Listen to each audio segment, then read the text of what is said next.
An organization in the area steps up to challenge Iowa's ban on gender-affirming care.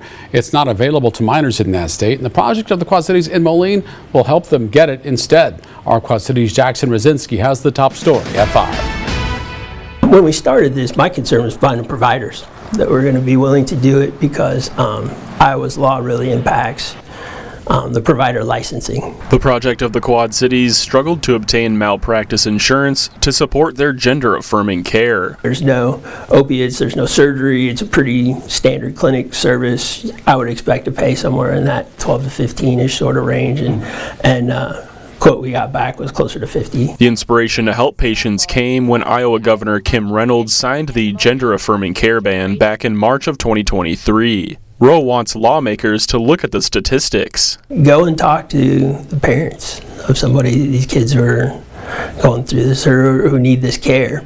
And when you read the statistics that happen with kids that don't receive gender-affirming care, who have gender dysphoria, suicide rates are 50% plus, you know, and it's like, if I were a parent and put myself in their shoes and we're looking at that, I would do whatever it took to keep my kids safe. The project will inherit gender-affirming care patients from the University of Iowa's LGBTQ clinic. They were servicing 200 to 250 individuals through that, and that was all going to shut down. There are places to get it, you know, Minneapolis, Chicago, but all of those places are also full and have waiting lists. So, despite the high prices of insurance that the project has had to endure to provide gender-affirming care to the people of the Quad Cities and the surrounding area, the project says because of their donors and people that have supported them throughout the years, that this gender-affirming care here in the Quad Cities should be sustainable for the future.